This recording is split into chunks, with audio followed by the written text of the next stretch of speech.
چشمانم بگشا تا تو را ببینم، به پایت افتم، گویم دوستت دارم، گوشهایم بگشا آوازت بشنوم، همراه سرایم تو را ستایم، تسلیمت کردم شبانه ازم، صخره نجات منجیم عیسی.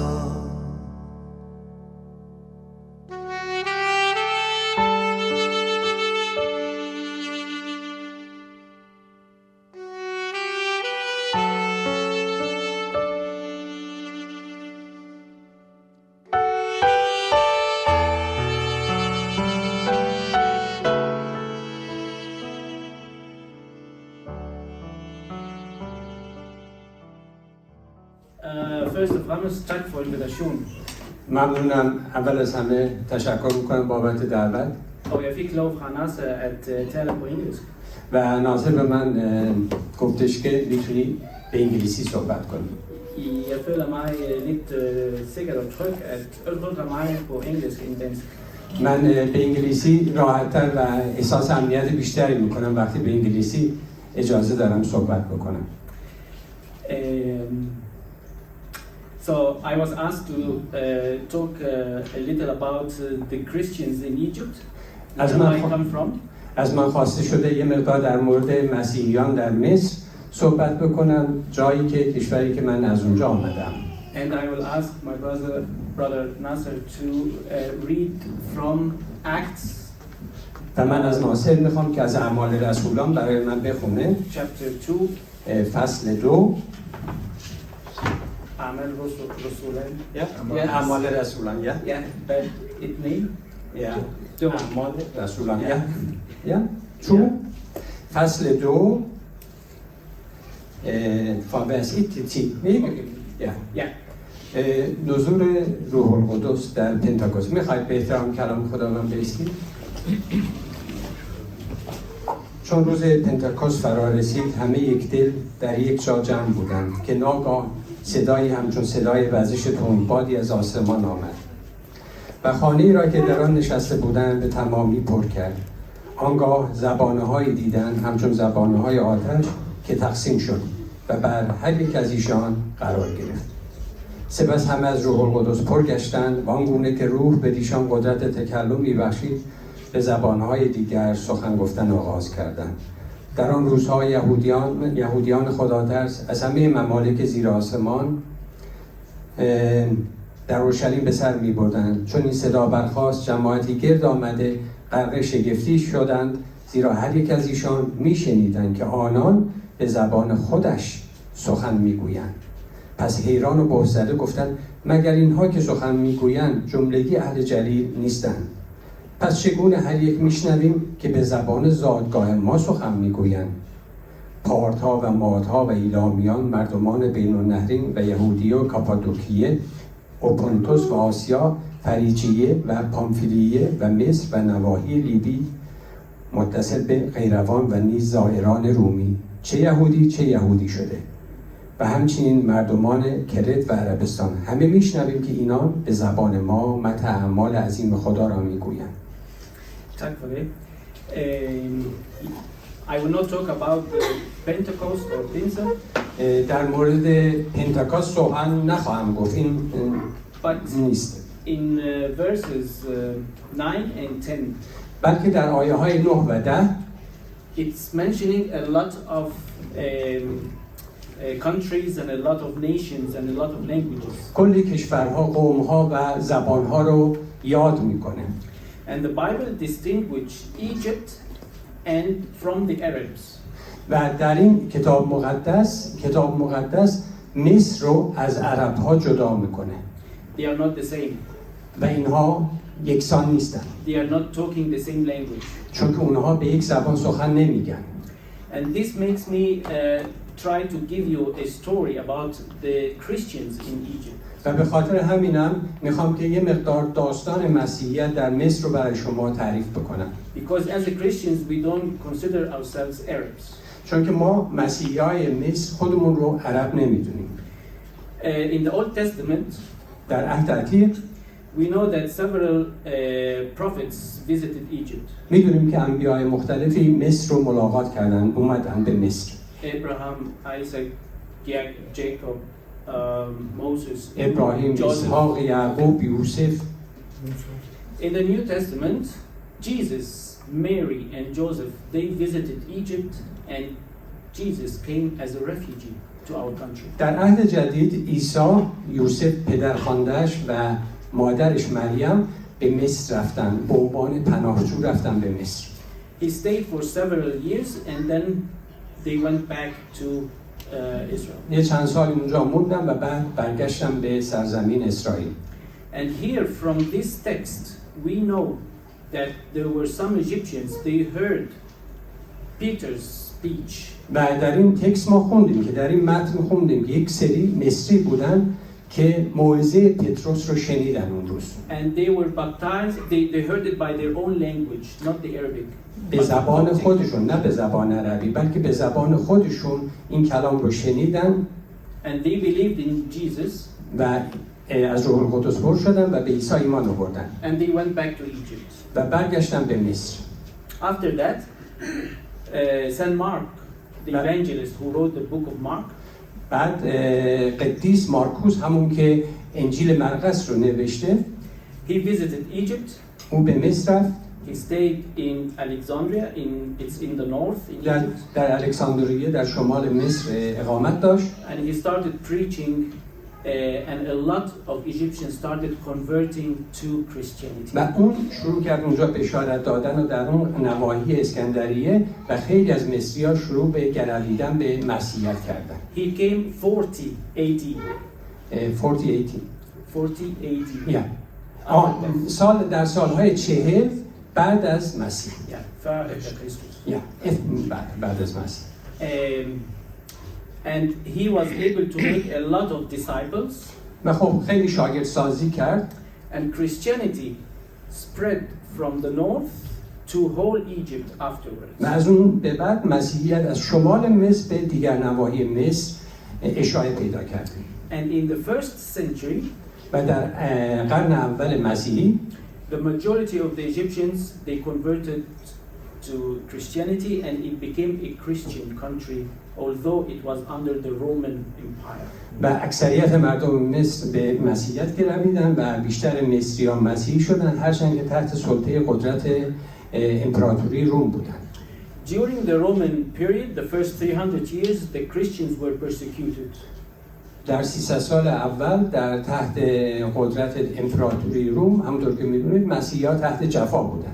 And this forced a lot of Egyptian Christians to seek the desert and to live there and to start building what we call it the monastic life. Those building monasteries in the desert. بعد این باعث شد که خیلی از مسیحی‌ها از شهرهای خودشون زدن به نواحی بیابانی صحرا و در اونجا شروع کردن حالت صومعه درست کردن. صومعه. And from here it started the monastic life and then it was spread to the whole world after. و از اونجا بود که زندگی صومعه‌ای شروع شد و بعد به جاهای دیگر دنیا اشاره پیدا کرد. Now in the year 641 در سال 641 قمری میلادی the Arabs or the Muslims they conquered Egypt. عرب‌ها و مسلمان‌ها چیکار کردن؟ مصر رو فتح کردن. They called the Egyptians at that time Copts. و اون موقع اونها به مصری‌ها میگفتن کاپتا. So we are actually Copts and not Arabs. پس ما مسیحی‌های مصری در اصل کاپت هستیم، نه عرب. قبطی میگن به قبطی میگن؟ با فارسی قبطی. مرسی برادر. But the Christians or the Copts at that time, they have only 3 choices. ولی اون موقع قبطی‌ها 3 تا راه چاره بیشتر نداشتن. Either to join Islam یا باید مسلمان میشدن or to pay the jizya. یا جزیه پرداخت کنن، باج و خراج، Or to fight or to leave the country. یا اینکه بر علیه مسلمان‌ها بجنگن یا اینکه از کشور فرار کنن برن بیرون. The majority they wanted to continue as Christians, so they started paying these jizyas. خب اکثرا میخواستن که مسیحی بمونن و به خاطر همین گفتن که عیبی نداره این جزیه رو ما پرداخت میکنیم. The poor people who cannot pay for themselves, so the churches started paying this jizya for them. و فقیران که نمیتونستن جزیه خودشون رو پرداخت بکنن، کلیساها شروع کردن از طرف اونها پرداخت کردن. So the Christians were paying money to continue as Christians and to be able to stay at their own country. پس مسیحی‌ها مجبور بودن اولا پول پرداخت بکنن تا اینکه اجازه داشته باشن مسیحی بمانن و در کشور خودشون اقامت داشته باشن. Up till the 8th and the 9th century, Egypt was still a Christian country. تا قرن هشتم و نهم مصر همچنان یک کشور مسیحی بود. After that, the churches became very poor. و بعد کلیساش رو به فقیر شدن کرد در مصر. They cannot pay for all the people. دیگه توان اینو نداشت برای همه جزیه پرداخت بکنه. And they started, some Christians started converting to Islam. پس ناچارا بعضی از مسلمانان به مسیحی‌ها شروع کردن که تغییر مذهب به اسلام دادن. And now we find a change in Egypt from a Christian country and started to be a Muslim country starting from the 9th and the 10th century. در قرن نهم و دهم می‌بینیم که کشور داره دیگه از شکل یک کشور مسیحی داره عوض میشه، تبدیل داره میشه به یک کشور مسلمان. The Christians, they didn't have a good conditions under the Muslim rule. مسیحی‌ها تحت فرمانروایی مسلمان‌ها وضعیت خوبی در کشور نداشتن. And the relationship between the Christians and the Islamic ruler were going up and down. و رابطه مسیحی‌های کشور با فرمانروایان مسلمان گه خوب و گه بد بود، بالا پایین بود. In the 10th century, they came a ruler, al-Hakim bi-amr Allah. در قرن دهم یک فرمانروایی اومد به اسم حکیم امرالله. He ordered the Christians, whenever they go outside their houses, they have to wear iron, thick bars around their necks. او به مسیحی‌ها گفتش که مجبورشون کرد هرگاه از خونه‌تون میرید بیرون باید یک گردنبند آهنی دور گردنتون ببندید. So everyone knows that he is a Christian when he sees this bar. It's like a slaves. تا هر کسی که در بیرون به ایشون برخورد میکنه بدونه که این شخص یک شخص مسیحیه، مثل علامتی که روی برده ها میگذاشتن. When they go back home, it's okay to take it off. خونه‌شون میتونستن این گردنبند آهنی رو در بیارن ولی در بیرون باید این رو داشتن. But the Muslims or the Arabs, they started calling the Christians the blue bones. مسلمان‌ها شروع کردن مسیحی‌ها رو به اسم خون آبی صدا کردن. نه، استخون آبی. Why? Because when they were removing these bars, these pressure. Bones, they were all blue with bruises. چرا؟ چون بعد از اینکه مدت‌ها این گردنبند رو به اینجا داشتن و بعد در می‌آوردن دیگه خون مردگی پیدا کرده بود که کبود می‌شد. بهشون میگفتن استخون آبیا. So when they were talking the blue bones, so they were referring to the Christians. پس وقتی میگفتن که خونابی منظورشون یک مسیحی بود. Up till the 18th century, تا قرن 18م came Muhammad Ali. محمد علی اینا می آمد. He ruled Egypt and then he stopped the Christians from paying the jizya. اوکی. ایشون فرمان روا شد اونجا و مسیحی ها رو دیگه قطع کرد که مسیحی ها بیان جزیه پرداخت کنن. And he allowed them to join in the army and to be in the civil life. و به مسیحی ها این اجازه داد که مثلا وارد ارتش بشن یا وارد قسمت‌های مدنی دیگر جامعه بشن. Before that, the Christians, they were untrusted people to join the army and to teach them how to fight. و قبل از اون مسیحی‌ها قابل اعتماد نبودن که اونها را اجازه بدن وارد ارتش بشن که برن برای این کشور بجنگن. میگفتن اینا قابل اعتماد نیستن. And the family of Muhammad Ali, they ruled Egypt until the 19th century, until 1952, when the revolution of Nasser changed. و خانواده این محمد علی که سلطان یا فرمانروای مصر بود تا سال 1952 در مصر حکومتش رو یا فرمانرواییش رو ادامه داد تا موقعی که جمال عبدالناصر آمد. And then the relationship between the Christians and Nasser, Sadat and Mubarak, it wasn't also good. و حتی در تحت ریاست جمال عبدالناصر، سادات و حتی مبارک هم رابطه مسلمان‌ها با مسیحی‌ها خوب نبود. Was it good or wasn't it? Wasn't good. خوب نبود. Yeah. For example, Sadat, he announced once that he is a Muslim president to a Muslim country, ignoring all the minorities. مثلا سادات یک بار گفت که من رئیس جمهور یک کشور و مردم مسلمان هستم و در اصل به گونه‌ای مسیحی‌ها رو کنار گذاشت.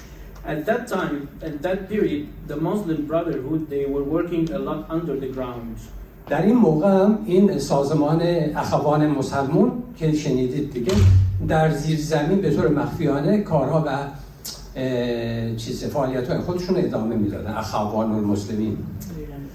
And Egypt started sending a lot of Egyptians to Saudi Arabia, to the Gulf area as workers and teachings and so on.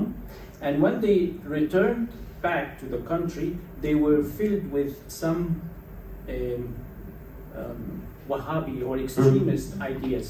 بعد مصر شروع کرد خیلی کارگر از طرف مصر رفتن در کشورهایی مثل عربستان و مشابه برای کار کردن، برای آموزش دادن، ولی وقتی می اومدن می دیدن که اینها نقطه نظراتشون خیلی متعصب افراطی و حالت همون چیزی که وهابی‌ها بهش اعتقاد دارن اون شکلی بود. And from here they got united together, and then the Christians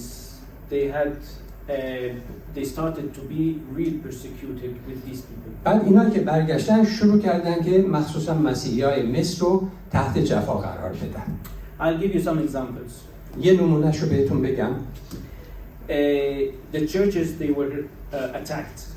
به کلیساها حمله میشد. The Christian properties also, they were attacked. املاک مسیحیان مورد تعرض قرار میگرفت.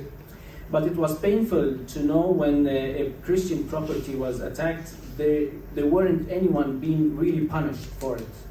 و جالبیش اینه که وقتی که حمله میکردن بعد هیچ کسی بابت این حمله ها مورد تعقیب و پیگیری قرار نگرفت و مورد مجازات قرار نگرفت.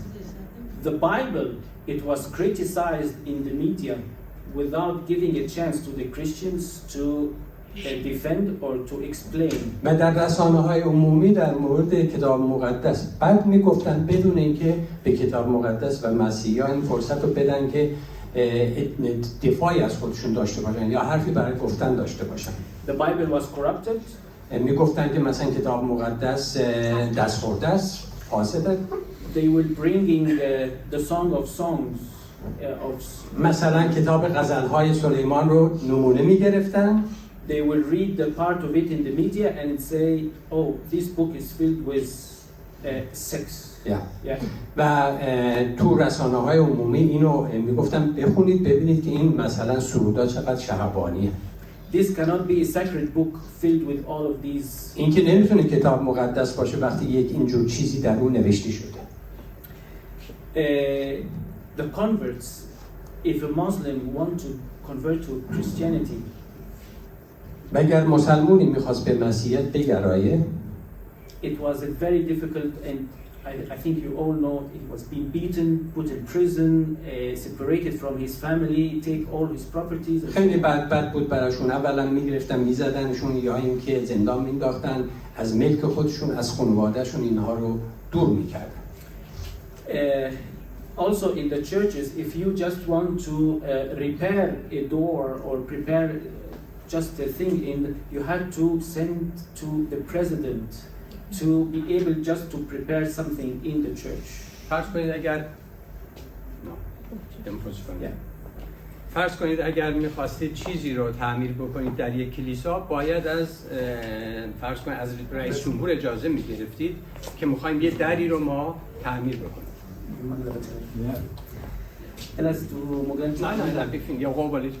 Okay, yeah. And it wasn't easy to build new churches. و اون موقع دیگه به این راحتی نبود که کلیساهای جدید در مصر ساخته بشه، نمیتونستیم. But in 2010, در سال 2010 I'm sorry, 11 it was New Year. سال روز یا شب سال نو بود، روز سال نو بود. I was still in Egypt at that time. و اون موقع هنوز من در مصر زندگی می‌کردم. And then they bombed one of the churches in Alexandria. در الکساندریه یکی از اسکندریه در اسکندریه یکی از کلیساها رو بمبگذاری کردن. 42 died and over 30 they were being injured. 42 نفر مردن، بالای 40 نفرم مجروح شدن. مرسی حسین جان، دست در نکنه. The media was filled with the pictures of these injured and bombed churches and dead bodies. رسانه ها پر از تصاویر این مرده ها، مجروح ها و کلیساهای چی میگن منفجر شده بود. And we as a Christians we were very very angry. و ما بسیار خشمگین بودیم از این کاری که بر علیه مسیحی‌ها صورت می‌گرفت. We gathered in our church. در کلیسامون جمع شدیم. And then our leader he asked us, how do you feel? بعد رهبرمون پرسید، گفت چه فکری داری، چه حسی دارید؟ We said we are very angry. و ما گفتیم که ما خشمگین هستیم خیلی. Especially that some of us knew some of the people who were being injured and killed. مخصوصاً که بعضی از مرده ها و کشته شده و زخمی ها رو میشناختیم. And then our leader told us, yeah, but what do you want to do? رهبرمون گفت درسته میدونم، ولی چیکار میخواید بکنی؟ We said we don't know. گفتیم نمیدونیم. Our leader, he challenged us. ایشون ما رو به چالش طلبید. And he said the only thing you should do is to follow Jesus. تنها کاری که میتونی بکنی پیروی عیسی است. To pray for these people and to forgive them. برای این افراد دعا بکن و اونها رو باید ببخشید. We said no. و ما هم گفتیم نه. We can't. امکان نداره. And this was the first time in our life we being confronted with Jesus' teachings and reality. و این اولین بار بود که دیگه ما مقابله بودیم میکردیم از یک طرف با تعلیم مسیح، از طرف دیگه با واقعیت زندگی. Are we able to forgive or no? آیا قادریم ببخشیم یا نه؟ Our leader stood in the middle of us. رهبر ما در بین ما ایستاد. And he reminded us about two things. دو تا چیز رو برای ما یادآوری کرد. When Jesus was on the cross, he forgave those who crucified him. موقعی که مسیح بر پای صلیب بود، مصلوب کننده‌های خودش رو بخشید. He said that whenever you are praying the Lord's prayer, و گفتش که هر موقع دعای ربانی رو میخونید، you cannot pray it to the end. You have to skip the part which says forgive our sins as we forgive others. مجبورید که بس اون آیه رو بپرید که میگی که گناههای ما را ببخش همانطور که ما گناههای دیگران را میبخشید، وقتی که شما نمیبخشید. In our minds we knew that what he's saying is the right thing. خب فکر ما میگفت حرفش درسته. But our feelings, it was totally difficult. ولی احساسات ما کاملا مخالفش بود. It was hard. و برامون سخت بود این کار. We knelt on our knees. زانو زدیم هممون. And a lot of us start to pray, to cry.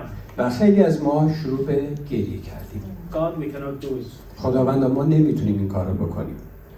Help us. تو کمکمون کن. And I remember that we stayed 2 hours between crying and praying to God. و من یادمه که 2 ساعتی ما در دعا و گریه نزد خداوند نشسته بودیم. Asking Jesus, come and help us. عیسی بیا خودت کمکمون We کن. cannot do it with our own will.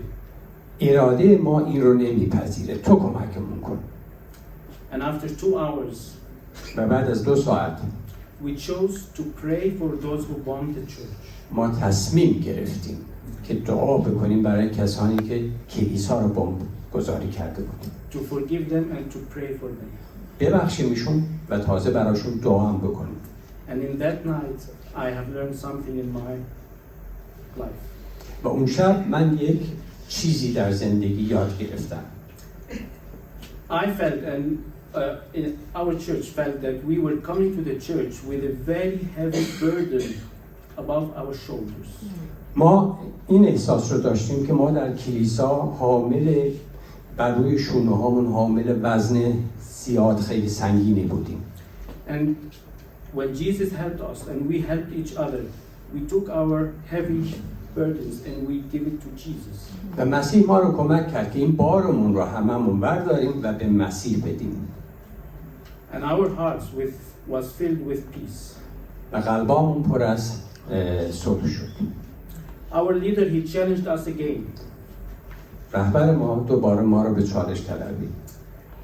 Because he said that there are other churches are on the death list. They are being threatened that they will attack them. ایشون گفتن که کلیساهای دیگری هم هست که در لیست خطر هستن، یعنی که نقشه کشیدن که اون کلیساها رو هم به ایشون حمله کنن. What will happen if after 3 months they are going to bomb another church and they are going to another Christians will be killed? اون موقع 3 ماه دیگه که یک کلیسای دیگری رو بمبگذاری بکنن، یه تعداد دیگه کشته بشن، اون موقع چه کار خواهید کرد؟ He asked us, are you going to keep your forgiveness? آیا بخشش خودتون رو همچنان ادامه خواهید داد؟ It was so difficult. خیلی سخت بود، خیلی سخت بود. But we learned that when we forgive, we forgive. ولی این رو یاد گرفتیم که وقتی ما تصمیم به بخشش میگیریم میتونیم ببخشیم. It is not with our own power. نه به قدرت خودمون. But Jesus will help us. بلکه مسیح ما رو کمک خواهد کرد. This night is being carved inside my heart. اون شب در قلب من حک شده. And whenever they were attacking or other churches, I'm just remembering this. و هر موقع که کلیساهای دیگه حمله میشد من این حرفا رو به یاد می آوردم. And to pray for those people who are being blind. و برای این کوران در دل دعا می کردم من. So the song you have seen. پس این سرودی که الان شما دیدید و شنیدید که به عربی خونده شد. We get actually I was there in this we call it the cave church. It is one of the biggest churches in Egypt. یکی از کلیساهای خیلی بزرگ ما کلیسای غاری میگیم اسمش، درسته؟ بعد یکی از بزرگترین کلیساهای مصر. We gathered there after attacking one of the churches. بعد از یکی از حمله ها به کلیسا ما در اونجا جمع شدیم. We were gathered and then we were put all our fear in God's hands. جمع شدیم و ترسامون رو در دستای خداوند گذاشتیم. I don't know if you realized their faces when they were singing, they were happy. نمیدونم حتما دیدید از چهره هاشون که صورت هاشون تأثیری از ترس نداشت بلکه شاد بودن. Although there were pain inside our hearts, but this is the happiness and the joy Jesus can give us. هرچند که در دل غمگین بودن ولی اون تسکین و شادی بود که عیسی میتونه به ما بده. Actually, in this night also, it was God was talking to me personally. و این شب خداوند خودش هم با من به طور شخصی هم با دل من صحبت کرد. Because my wife and I was living in Egypt at that time. My wife, she's Danish. من خب در مصر زندگی می‌کردم، خانم من دانمارکیه. And we lived 6 years in Egypt.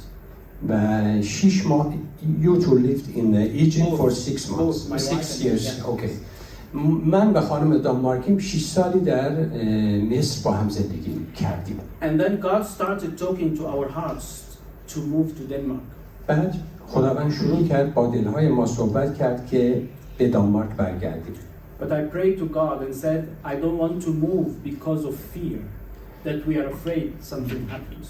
و من گفتم که خداوند من نمیخوام این کار رو بکنم چون که میترسم شاید اتفاقی بیفته. We are going to move if this is only your will. به شرطی که اراده تو باشه اون موقع این کار رو من میکنم. When I was in that prayer meeting that night, it was 11/11/2011. اون شب که در این جلسه بودیم 11 نوامبر سال 2011 بود. 11. I was sitting up in the stage, من اون بالا رو صحنه ایستاده بودم. and while I was praying to God, is it your will to move to Denmark or to stay here in Egypt? و داشتم دعا میکردم که خدایا اراده تو هست که من برم دانمارک یا این اراده توست که من در مصر بمونم. I saw one from inside in the crowds, در اون ازدحام and he was raising the Danish flag, یه شخصی رو دیدم که پرچم دانمارک رو داشت تکون میداد. and it was the only flag beside the Egyptian flag. غیر از پرچم مصر تنها پرچم خارجی در اون جلسه پرچم دانمارک بود. If you're going to repeat the song again, اگر دوباره نگاه کنید به این سرود، when the camera is moving, دوربین که داره حرکت میکنه it is in the minute 1 minute and 41 seconds. دقیقه 1 و 41 ثانیه رو اگر نگاه کنید You will see someone having the Danish flag. میبینید که کسی پرچم دانمارک رو دستش گرفت. I said, God, is this your sign? و من گفتم خداوند این اون علامتی که تو میخوای به من بدی؟ In whole Eid or Cairo, there are only 10 Danish people. در کل قاهره 10 تا بیشتر دانمارکی ما نداریم. And if anyone is visiting Egypt, we know.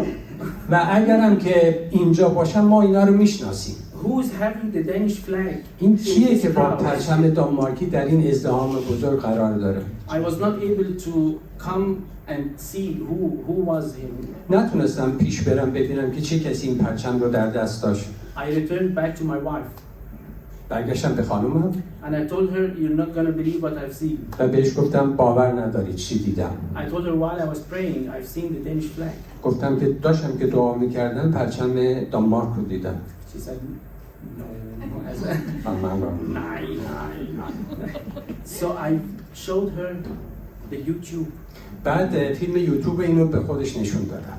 and she stood in front of the YouTube. What? Well? چی؟ So we took it as a sign from God to move to Denmark. پس این رو ما علامت خداوند برای تایید اراده او برای آمدن به دانمارک متوجه شد. I know there is not enough time, but I'll say one short story, the last story. یک داستان کوتاه هم میگم، میدونم وقت زیاد ندارم. We moved to Denmark afterwards, but اومدیم دانمارک بالاخره. last year in November, سال گذشته در ماه نوامبر I was in Athens, in Greece. در آتن بودم، در یونان بودم. I was invited with another Egyptian همراه یک مصری دیگه دعوت شده بودم من to one of these آموزش بدم، تعلیم. Christianity to converts from Islam. خب دعوت شده بودم همراه یک مصری دیگه که آموزش مسیحی بدم به تغییر اونایی که مذهبشون رو از اسلام به مسیحیت تغییر داده بودن. So we stayed in an apartment in Athens. در آپارتمانی در آتن ما قرار داشتیم زندگی میکردیم.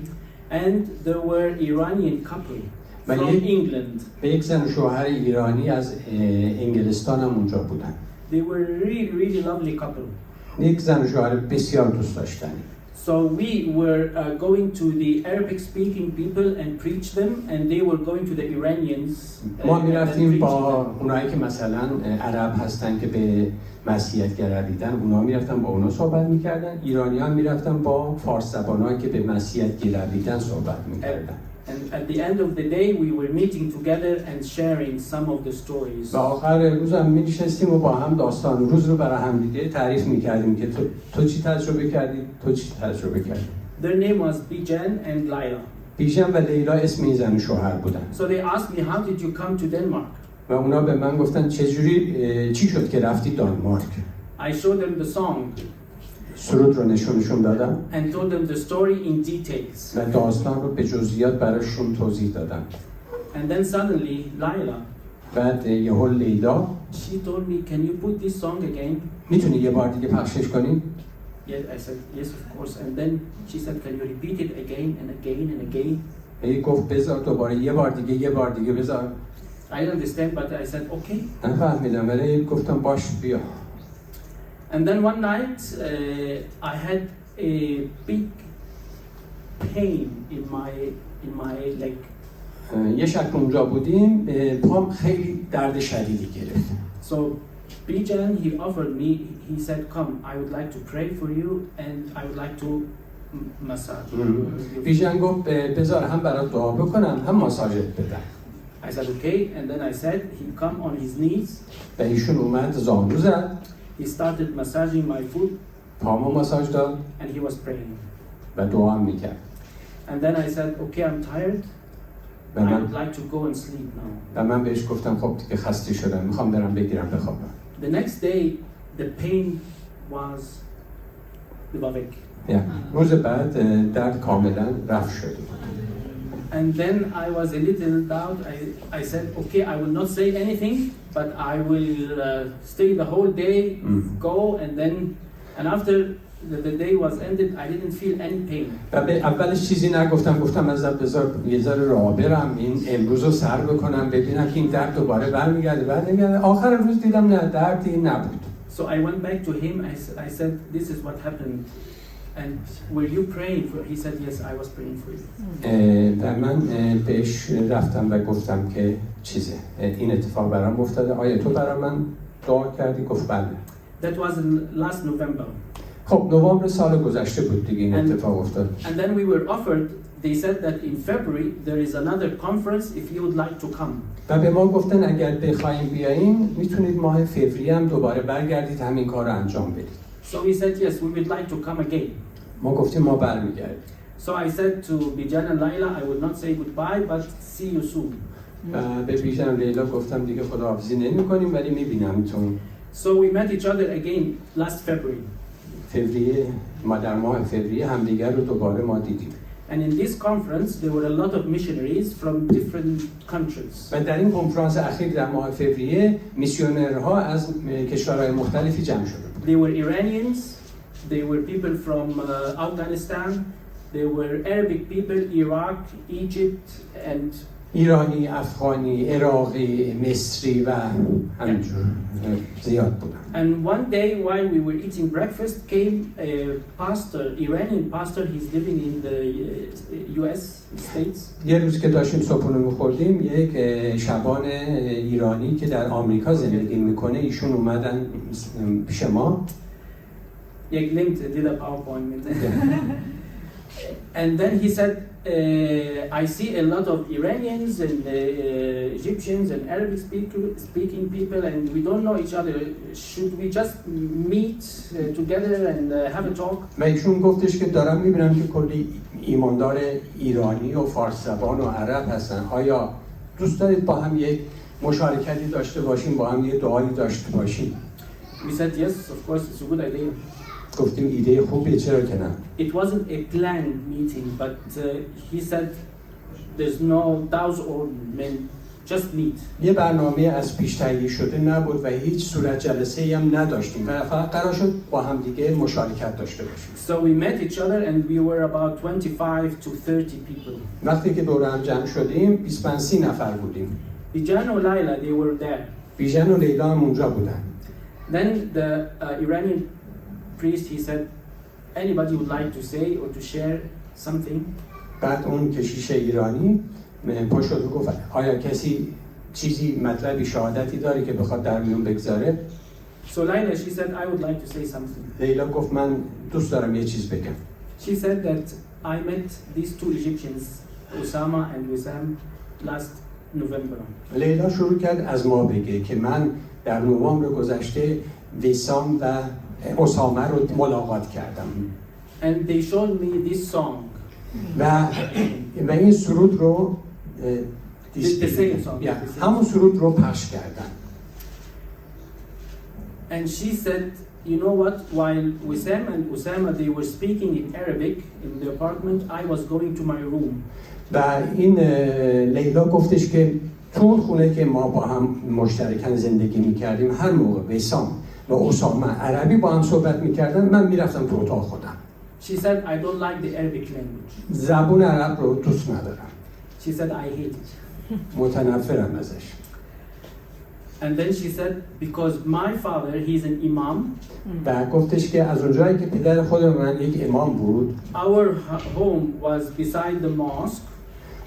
غیر از مسجد خونه ما He was praying a lot in Arabic. در خونه‌مون هم کلی عربی دعا میکرد. And I didn't understand a lot, and I didn't understand why I should learn the Arabic to know my belief. و من نمیفهمیدم که چرا اینقدر باید عربی ما بشنویم و منم که نمیفهمیدم و آره همین. I hated the Arabic language. و به خاطر همین گفت از اون موقع یعنی خاطره بد دارم و از زبان عربی نفرت داشتم. But when they showed me this song وقتی این سرود رو برای من پخش کردن in Arabic, به عربی something happened inside me. در دل من اتفاقی افتاد. And I asked to see it again. و من هی گفتم دوباره پخش کن. And I wanted to see it again and again. و دوست داشتم اینو بشنوم و بشنوم. I went to my room and I kept singing Arabic songs. و رفتم تو اتاق خودم و شروع کردم سرودهای عربی رو گوش کنم. And she said that God healed me inside. و خداوند دل من رو از درون شفا داد. To hear the Arabic language. تا اینکه بتونم زبان عرب رو بتونم گوش بدم. Now لذت ببرم.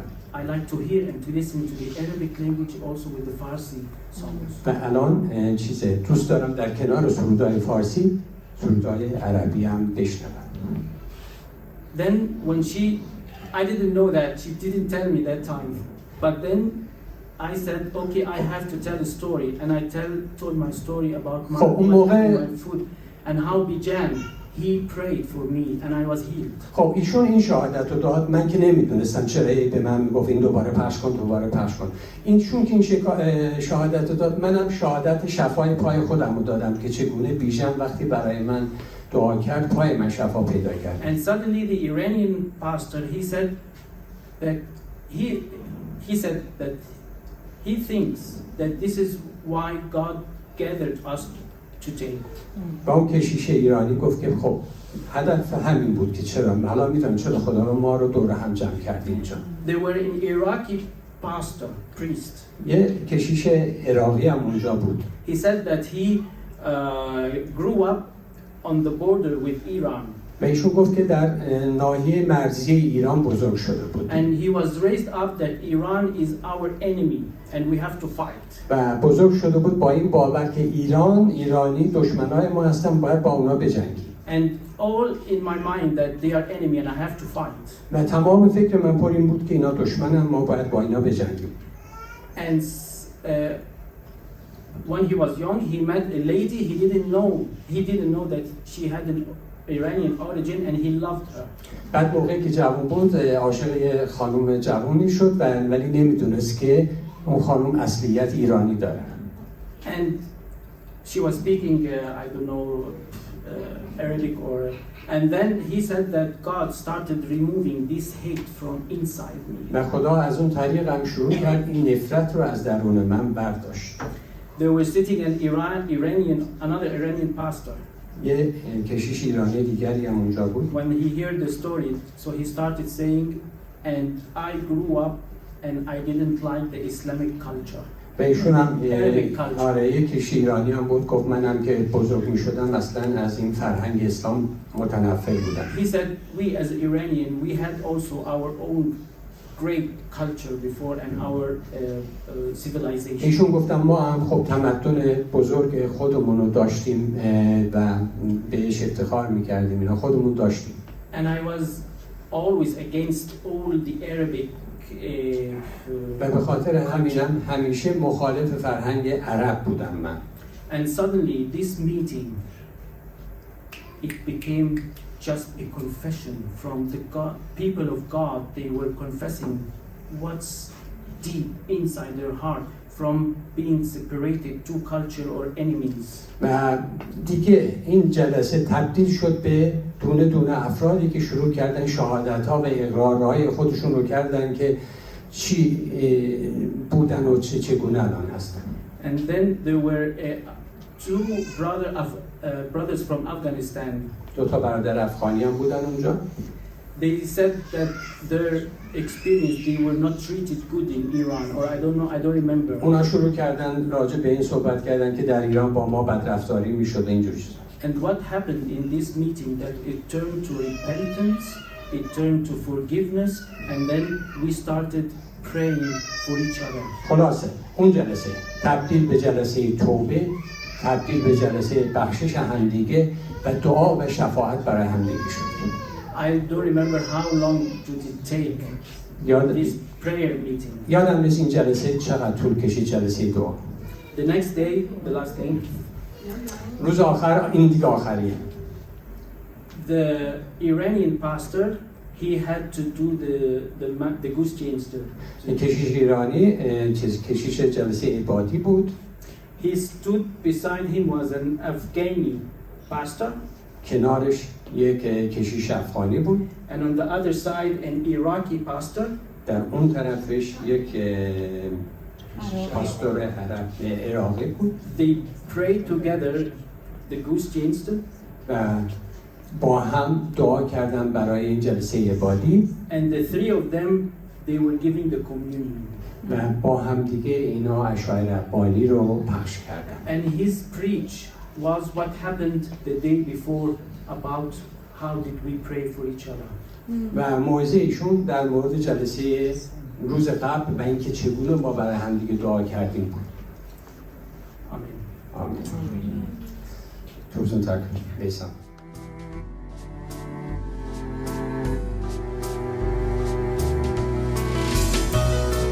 خواهم هر روز با تو راه روم، صدایت را بشنوم، مژده خوش نجاتت را همه جا رسانم. سلطان قلبم تو عیسی، مهر تو بی همتا، خواهم هر روز با تو راه روم، صدایت بشنوم. سلطان قلبم تو عیسی، مهر تو بی همتا، خواهم هر روز با تو راه روم، صدایت بشنوم. چون اراده‌ات را نجویم، ببخش مرا مسیحم، خواهم سویت شتابان دوم، با تو راه روم. سلطان قلبم تو عیسی، مهر تو بی همتا، خواهم هر روز با تو راه روم، صدایت بشنوم. سلطان قلبم تو عیسی،